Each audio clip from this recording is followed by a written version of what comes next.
All right, everybody.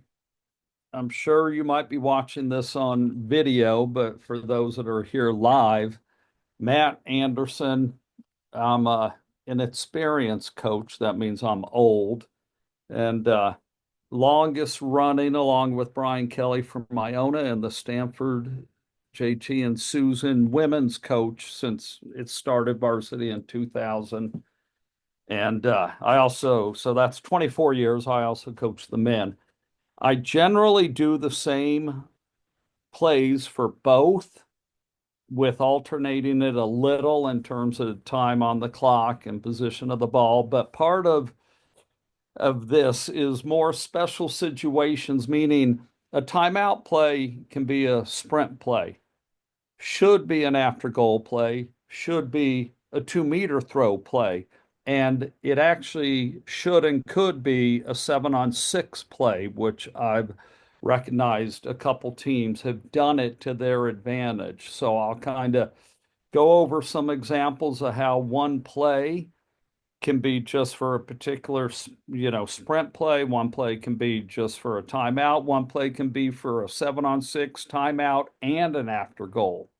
And a big part of that is the more you have the kids run a particular play, like let's say after goal number one, and then eventually they get it down pat and you have 30 seconds and you can just say, hey, number one, and they can run it across the line, they can set up in a half court, but they now have a lot more experience. If you spend a game, especially a game that you might have an advantage of it's not going to be a 1 goal game.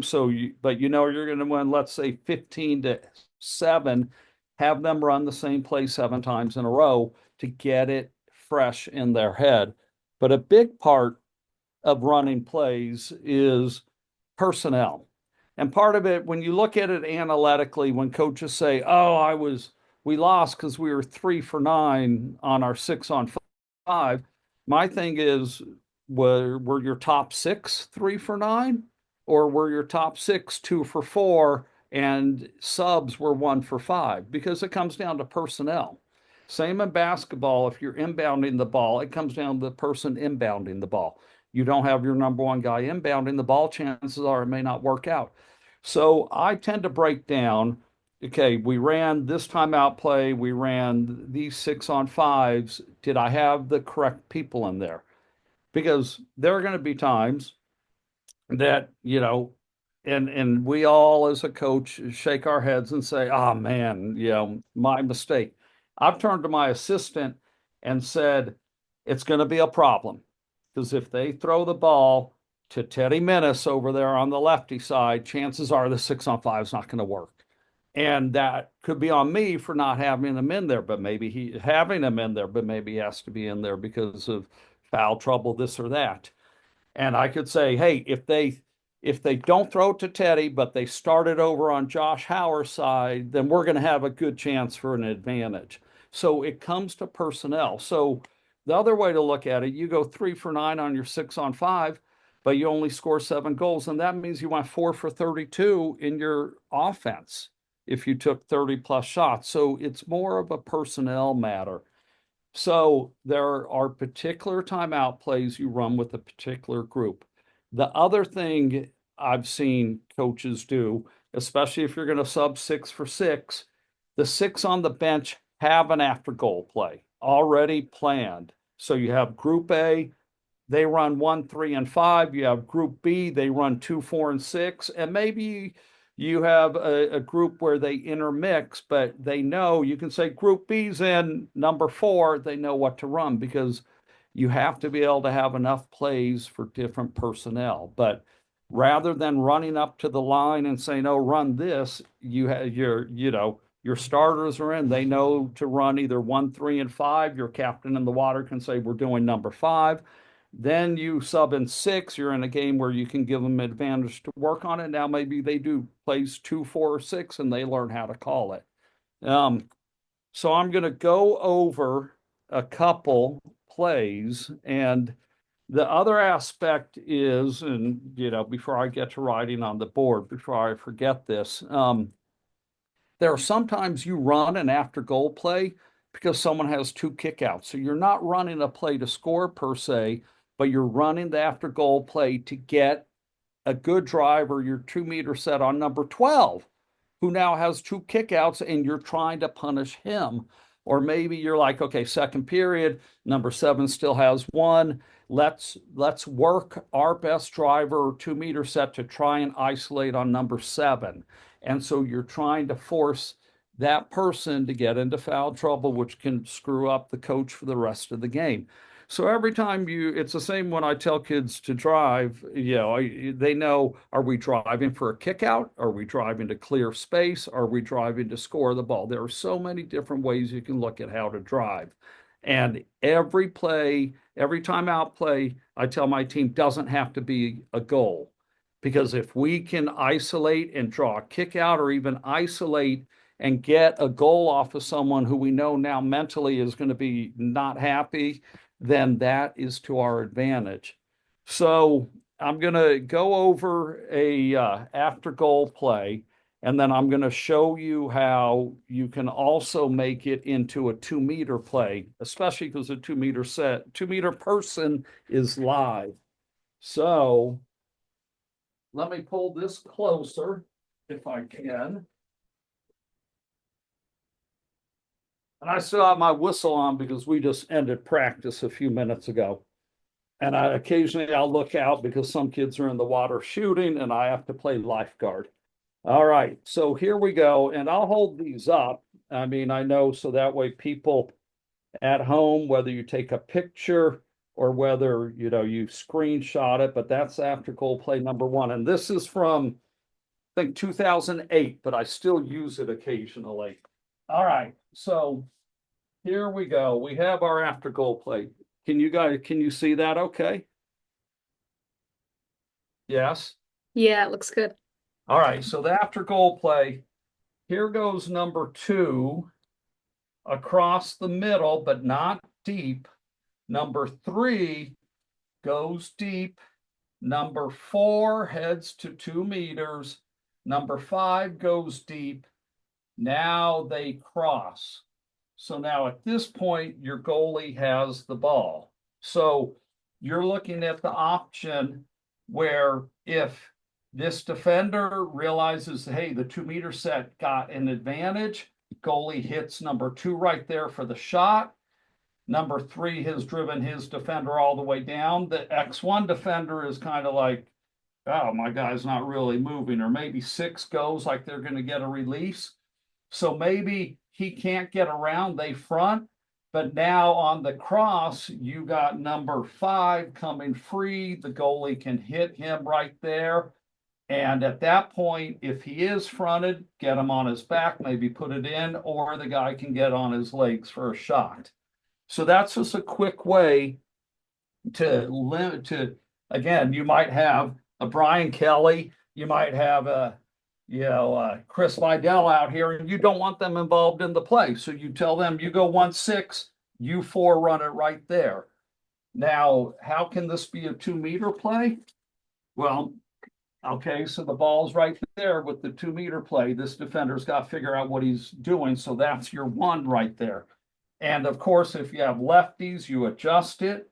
And this is, especially on a 2 meter play, this is where I like to try and work to earn a kick out on somebody who already has one.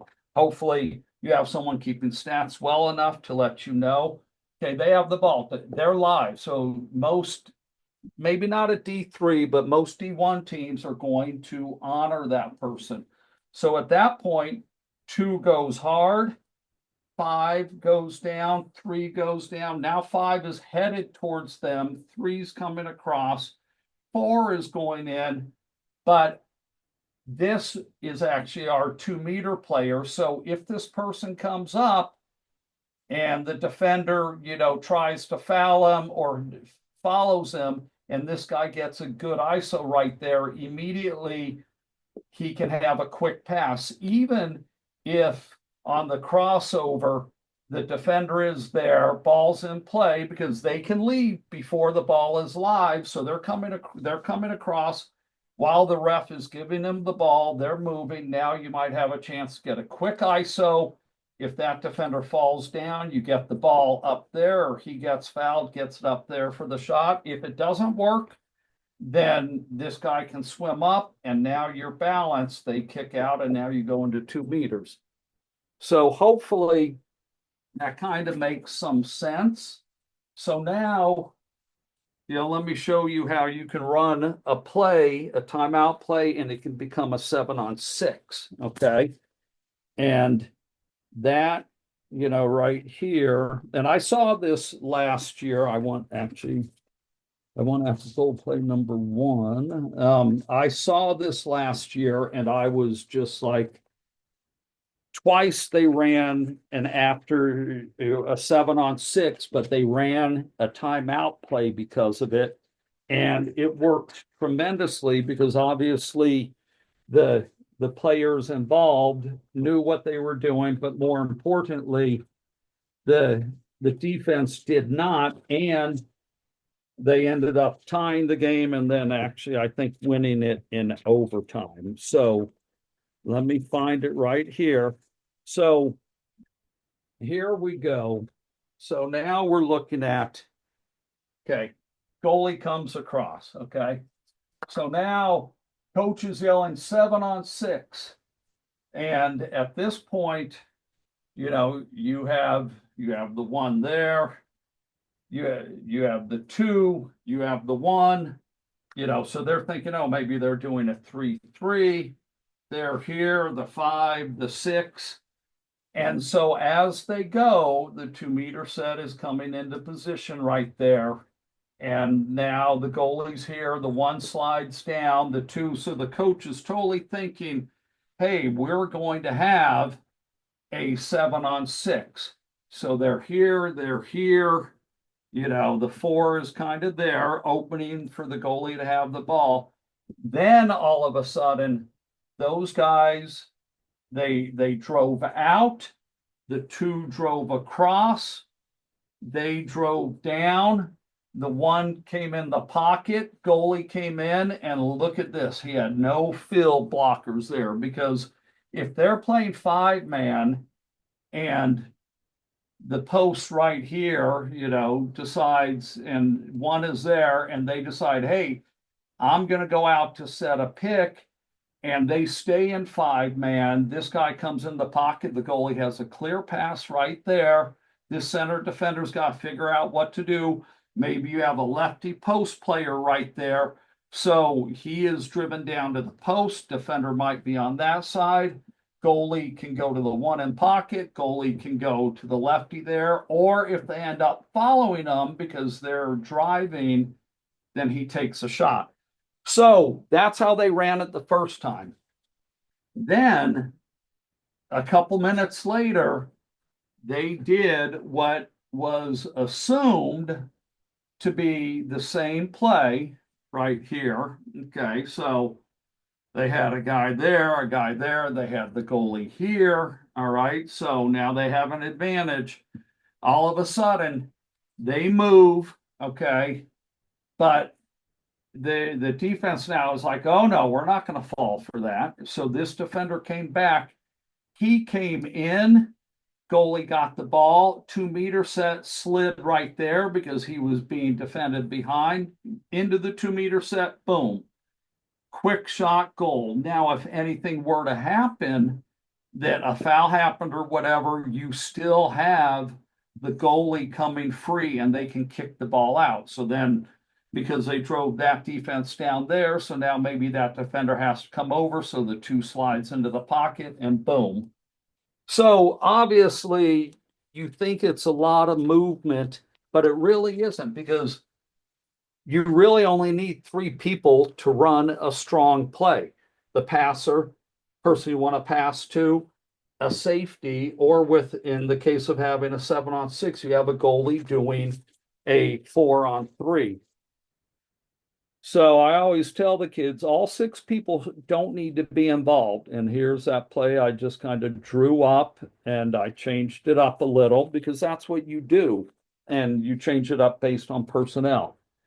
So another one that I like to do. And obviously, I've been coaching college at least for 24 years. So I'm not going to run this particular play in case people like Nicola or Lawrence, or even hell, even Teddy Menace or Kirk Everest are scouting the Camels. You never know. So at this point, the sprint play, and I did this a few years ago in our league championship game, and I had seen it run 6 years earlier when I was at Michigan. A team ran it against us, and thankfully our goalie blocked it, but I'm like, I'm going to file that away. And so then, a handful of years later, I decided to run it going into the start of the fourth quarter.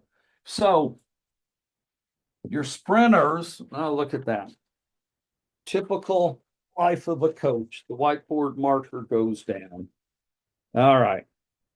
So everybody starts sprinting, right? But my fastest player is over there. They're sprinting. I know I'm going to win the sprint. And even if I don't, that's fine. So we have it. We go. We win the sprint. Ball goes back. Team is usually kind of just chilling.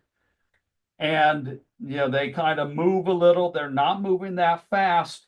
That person goes relatively hard, defenders guarding them. At this point, they either crossed behind or they crossed over. She crossed over.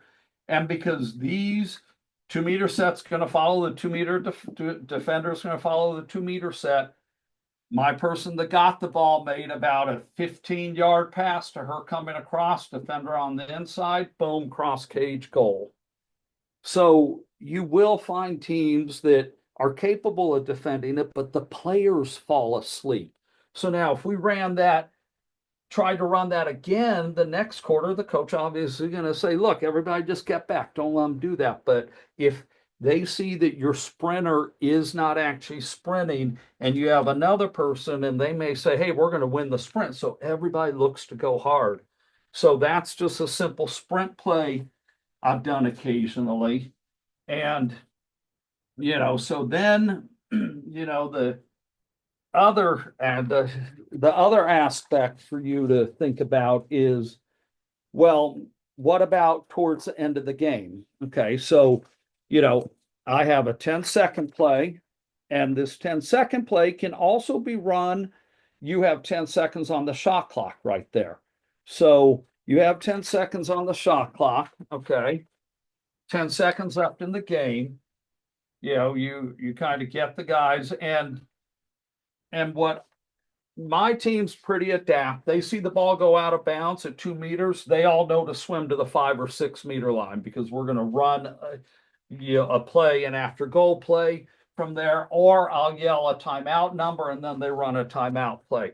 But on this, so here we go, 10 seconds left. Goalie's coming up with the ball. They take off. They take off. They come in to step right there. They come in to come across, and then they end up going deep. The goalie then has the option of tossing it to the guy right there because obviously the person's probably going to drop if they see someone going behind them into 2 meters. And if they get fouled, they're outside of 6. You've cleared the defenders over there so they don't have many field blockers. And at that point, they should be able to get a good look into 2 meters, or maybe at that point, this guy's kind of like, oh, shoot, I need to come over and help. So he gets fouled. Maybe he shoots the zone right there and gets a pass right there. It's just a matter of being athletic and not robotic. So the other aspect that you can look at, and this could be on a 7-on-6, you bring the goalie across. So you're here, you're there, goalie is coming across, and they're thinking, oh, hey, it's going to be, 7-on-6, 7-on-6, goalie there. At that point, you run the 2-meter set out, okay? You run them up. This defender's got to make a choice about what to do. And this is something that back in the day, Hartwick, Allen Huckins tried to do all the time, and he did it very well. You know, we're talking 15, 20 years ago, but it still sticks in my memory. At that point, they're thinking, oh, they're running a pick here, running a pick there. No, at that point, that person jams inside water, just like the sprint play, goalie hits them. If this person falls back, seeing that, then they can move in, and now all of a sudden you could have a 2-on-1 advantage right there with this defender deciding what to do. So obviously the size of the pool depends. It also depends on if it is shallow, deep. And like I said, you've got to have the right people in there. But ultimately what I'm doing, I'm making movement. And this is what people need to, and you had it back in the day with the run and shoot. You had it when Mike D'Antonio took over Phoenix. It doesn't matter if other people are saying, oh, why is he doing that? Why is he doing that? If your players know what to do and they move to the open space, you can have a lot of moving parts because ultimately that's why Phoenix Suns were successful. They, had to get a shot off within 6 seconds, and teams are just like, why is he running all that? But it was successful. Same when the run and shoot, Atlanta Falcons, Jerry Glanville. I know I'm dating myself, but it just the tush push. Other teams may try and duplicate it. Obviously, Buffalo couldn't get it done in the playoffs, but Philadelphia could. So just think outside the box. Have a timeout play, run it when you have a 7-on-6, and you'll have an opportunity to take away some of the shot blockers, but also you get the goalie looking to think, oh, is he posting up? And now all of a sudden the goalie hits a shot. Now, the last thing, and then I'll show some of my plays. You can take screenshots and whatnot. The last thing I want to mention, and Jeff Tyrell in 2008 at LMU, and great guy, still at Cal Berkeley. He won the national championship because of a fill block. He took a shot behind. I was there, standing there, and I'm like, all right, let's see what happens. The defender knocked it in. So now let's think. You got a 6'5" goalie. Okay, maybe the goalie's not that good. He's not going to play. Hey, you know what? We got 7 seconds left in the game. I want you to go down there. All my tall guys, ball comes, I want you to fill block it. I know you're not coordinated enough to catch and put it in, but when they shoot it, turn your hand to a point that when it hits, it might bounce in. Because if you fill block a goal in on defense, why not put tall guys in to fill block a ball in on offense? I have a 6'5" kid that, possibly he could catch that pass, but I know for sure he could get his hand up there and just kind of knock it and make it bounce in. I mean, it's one of those, if you know you're going to have a last second shot, even if it's you're swimming your goalie up, telling them to try and score while they're swimming up and they're not sure what to do. I tell them, hey, if we got tall guys down by the cage, you throw it that way, and it's their responsibility to block it in somehow. Will it work? Who knows? But it's just something to start thinking outside the box. So I'll show you some of my plays. You can, this is a 5-second play. And again, this is back when the shot clocks were a little bit longer. And, it says she, but I also have a bunch of say he because I coach both. And then here's end the goal, from mid court. And obviously, you have a very good team. You can have multiple plays. I personally do not run 10 plays with the team I have now, but I will pull one out that they've never seen during the season. But like I said, I just make like 3 guys be involved, knowing those 3 are going to be able to get it done because it all comes down to personnel. All right, here's the 10-second one. I'm moving it up because I don't know if the whole picture is showing for you guys, but right there. This is a play I like, and I list and explain it very well. The after goal play two. Here's, you got, well, you only need one Papa, but just imagine if you had three Papas. Cal Berkeley would have won every game by 50 goals. So there's a triple post. I don't suggest running a double post or triple post unless you have a referee that truly knows how to call that, because some referees don't understand they're both 2 meter sets, and they may or may not call them the same way. All right, there's another one right there. And then here's another after goal. It says after goal, but it can also be a timeout play. It can also be in the new day and age, a 2 meter play.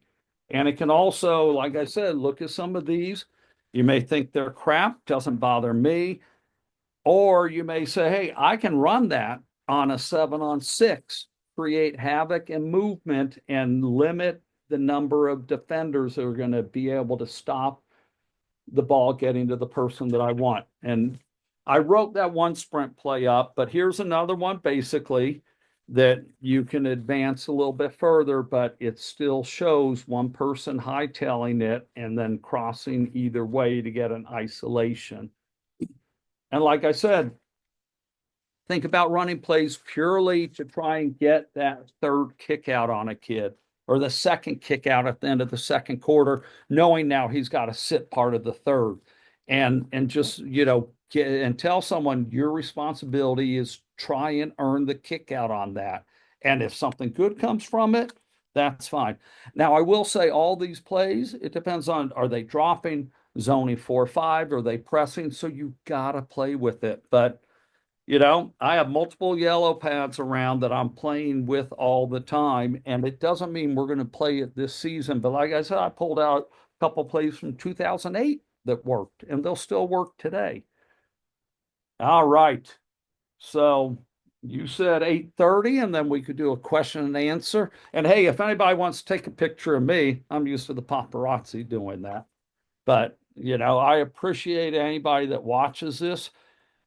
You might know more about what plays are better. You might not, say these will work with my team. But remember, the more you steal from different coaches, the more you get your own philosophy and the more that you learn. So I guarantee you, there's at least one thing I told you in this that you'll say, hey, I never thought of it that way. So again, when you run plays and they don't work, did they not work because you didn't have your best players in there? Did your 6-on-5 with your best players work? I mean, you got a couple guys in foul trouble, you're in a kick out, but you'll have one timeout left and there's 5 minutes left. You're gonna be like, shit, we're probably not gonna score. But hey, maybe if we do, and then react that way, say, hey, they got a shot off, it didn't go in, but our three best players are on the bench right now. I don't want to use my timeout. So just understand that sometimes you're not successful because of personnel. Now, you can't tell your kid that. Maybe you do. I know Jovan Bobek would say that play didn't work because Matt Anderson shot the ball. Don't you ever shoot the ball, Matt Anderson. Where you generally say, look, we need to have the people in the right position and we need to look for what we want with the correct person shooting it. All right. How was that? That's great. I do have a couple questions for you, if you're All ready. right. I'm ready. And then if anyone else also has questions, I can jump in. But how do you teach your plays? Like, do you give your athletes the papers and you're like, you need to memorize this? Do you teach them during practices? So part of it, and that's a good question, because every time we do a play, we do a 6-on-5, even how we want to, front a person, I give the kids a handout. And then I have a folder with all those. So when so and so comes in and says, well, I don't know that the sprint play called sugar, and I'll say, really? Look at this. August 14th, I gave you a copy. So yes, you do that. But how I teach these plays, I go one position at a time. So this is what the one does. Okay. Everybody rotate through because you have to be fair in practice. Everybody rotate Okay. Now the 1 and 2 do it. Now the 1, 2, 3 do it. So I build from 1 person to 6 person. Now, the other way you could build it backwards, which, I know that's a huge thing Guy Baker likes to do, but I prefer when we're doing isolated plays to build it out. 1, 2 players, 3 players. Then I add defense. I add one defender. Then I add two. Yes, it gets monotonous, but then you can say, look, we just now ran that 12 times, and here's a handout. Makes sense. Um, so I guess with like a lot of our teams, like when I was playing, it was like we have one play, we barely have time to learn it. Right. Like, where do you even start? Like, do you have any suggestions on even starting to run any plays in general? Yeah, yeah. And if you want to do that, you want to isolate. So, you want to try and isolate your best driver, your fastest person off the line, your 2 meter set. But know that if you have six things up here, you have 6 people up here, and these people cross and play number one, then all you need to do to change it up, especially for a club team, just move those guys to the other side and you run the same play just from a different position in the pool. The other team doesn't know that it's the same play being run. You're just running it from maybe the 1, 2, the 2, 3, the 3, 4. And so they're learning 3 plays that are all the same, but from different positions. So they're not really the same in that sense. That's a quicker way to get them to say, hey, we got 3 different plays we can run. And I guarantee you a couple of your kids won't know that it's the same type of drives and picks, just from different positions. Sure. So I guess going along with that, it's like how would do you usually read the other team and then you're like, okay, this is what they're doing, this is what we need to do? Or have any tips on like reading the other team when it comes to I plays? mean, so you can go back to John Wooden, who won 11 national championships. He will tell you, I didn't worry what the other team did. If we run what we're supposed to correctly, make them figure it out. And at D3, I tend to not worry so much about what the other team is doing. I want my kids to do it correctly. Now at D1, you have a lot more practice time, a lot more athletes. You can say, okay, this is what we're doing here, but then if they go into a zone, we need to switch it up and do that. But when you have limited time, like a club program and like a Division 3, I don't try and overload them. I just want them to get to the right spot, make the right pass. And like I said, if they take it away and it doesn't work, we're in a half court. We're ready to go. We now have more time on the shot clock. So that's where I said every play doesn't have to end up in a goal. You're getting the kids, they are being the aggressor, and you hope then, hey, we just ran this play. Oh man, you should have had that shot. Now they're getting back faster on defense because they just feel like they almost accomplished something, rather than just, oh, okay, it's a 2 meter throw. I'll just kind of swim to an area I want to swim and just watch. Sure, I think that'll be great advice for our club teams. Yeah, yeah. Um, that's all my questions, but if anyone else has any, feel free to jump in.